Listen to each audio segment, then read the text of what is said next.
আওয়ামী লীগের যাবতীয় রাজনৈতিক কার্যক্রম নিষিদ্ধ করে প্রজ্ঞাপন জারি। ফলে আওয়ামী লীগ ও এর সহযোগী সংগঠনগুলো কোনো ধরনের সভা সমাবেশ ও সামাজিক যোগাযোগ মাধ্যমে প্রচারণা চালাতে পারবে না।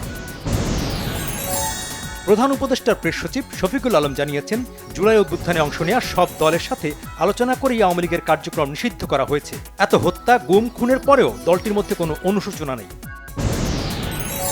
সরকারের মদদে আওয়ামী লীগ নিষিদ্ধের নাটক সাজানো হয়েছে বলে দাবি করেছেন বিএনপির স্থায়ী কমিটির সদস্য মির্জা আব্বাস।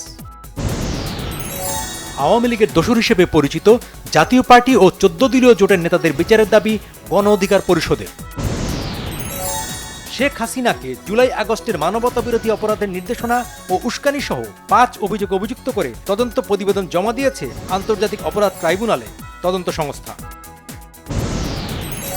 2009 থেকে 2024 সাল পর্যন্ত আওয়ামী লীগ সরকারের 15 বছরে বিদ্যুতের ক্যাপাসিটি চার্জের নামে হলুদের অভিযোগ অনুসন্ধানে মাঠে নেমেছে দুদক। জুলাই শহীদ স্মৃতি ফাউন্ডেশনের প্রধান নির্বাহী ও কোষাধ্যক্ষ ওয়াকার আহমেদের পদত্যাগের দাবিতে মানববন্ধন ও বিক্ষোভ হতাহত পরিবারে। সদিচ্ছা থাকলে বর্তমান সুবিধা দিয়ে স্বাস্থ্য খাতের 25% উন্নতি সম্ভব বলেছেন প্রধান উপদেষ্টা ডক্টর মোহাম্মদ ইউনূস। দোষারোপ না করে স্বাস্থ্য ব্যবস্থার উন্নতি ও সমস্যা প্রতিকারে গুরুত্ব। বাংলাদেশ, নেপাল, ভুটান ও ভারতের উত্তর পূর্বাঞ্চলীয় 7টি রাজ্যের মধ্যে একটি সমন্বিত অর্থনৈতিক কৌশল প্রণয়নের আহ্বান প্রধান উপদেষ্টা ডক্টর মোহাম্মদ ইউনূসের। জুলাই পুনর্গঠনে সরকার কমিটি গঠন করেছে বলে জানিয়েছেন স্বরাষ্ট্র উপদেষ্টা জাহাঙ্গীর আলম চৌধুরী। দেশ ত্যাগের সময় আব্দুল হামিদ প্রোটোকল পেয়েছেন কিনা তা খতিয়ে দেখা হচ্ছে।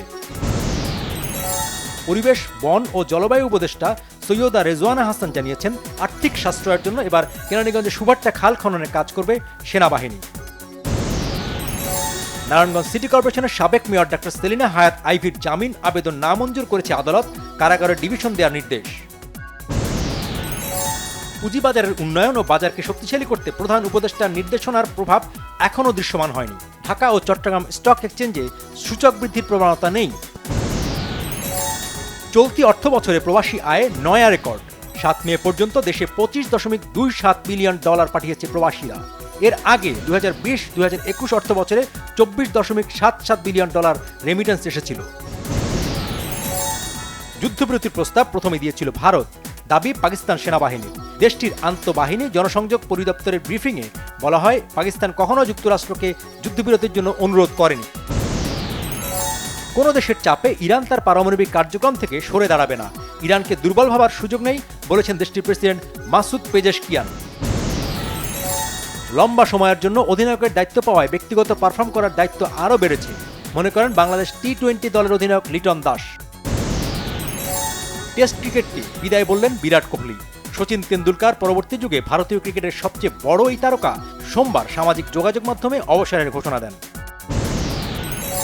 রিয়াল মাদ্রিদকে ফের হারিয়ে স্প্যানিশ লা লিগার শিরোপা থেকে 2 পয়েন্ট দূরে দাঁড়িয়ে বার্সেলোনা। রবিবার অলিম্পিক স্টেডিয়ামে 7 গোলের রোমাঞ্চকর এল ক্লাসিকোয় জয় তাদের 4-3 ব্যবধানে। শিল্পী সমিতি আছে কিন্তু শিল্পী নেই। ফেসবুক পোস্টে নায়ক অমিত হাসানের মন্তব্য সমর্থন জানিয়ে মন্তব্য করলেন আরেক নায়ক ওমর সানি।